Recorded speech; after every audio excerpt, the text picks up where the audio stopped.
ৰেজাউল কৰিম তেওঁ বৰ অসমৰ কথা কওঁতে যি অনুচিত কথা ক'লে পৰৱৰ্তী দিনত তেওঁক ৰাজহুৱা মঞ্চত কথা কোৱা আগত চিন্তা কৰি কথাবোৰ ক'বলৈ অনুৰোধ জনাইছোঁ।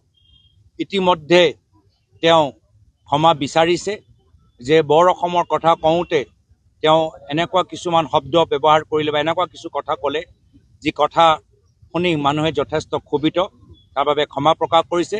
আৰু মই তেখেতক জনাইছোঁ যে পৰৱৰ্তী সময়ত কথা কোৱা আগত ৰাজহুৱা মঞ্চত ভাবি চিন্তা কৰি কথাবোৰ ক'ব লাগে। ৰেজাউল কৰিম তেওঁ বৰ অসমৰ কথা কওঁতে যি অনুচিত কথা ক'লে পৰৱৰ্তী দিনত তেওঁক ৰাজহুৱা মঞ্চত কথা কোৱা আগত চিন্তা কৰি কথাবোৰ ক'বলৈ অনুৰোধ জনাইছোঁ। ইতিমধ্যে তেওঁ ক্ষমা বিচাৰিছে যে বৰ অসমৰ কথা কওঁতে তেওঁ এনেকুৱা কিছুমান শব্দ ব্যৱহাৰ কৰিলে বা এনেকুৱা কিছু কথা ক'লে যি কথা শুনি মানুহে যথেষ্ট ক্ষোভিত, তাৰ বাবে ক্ষমা প্ৰকাশ কৰিছে। আৰু মই তেখেতক জনাইছোঁ যে পৰৱৰ্তী সময়ত কথা কোৱা আগত ৰাজহুৱা মঞ্চত ভাবি চিন্তা কৰি কথাবোৰ ক'ব লাগে।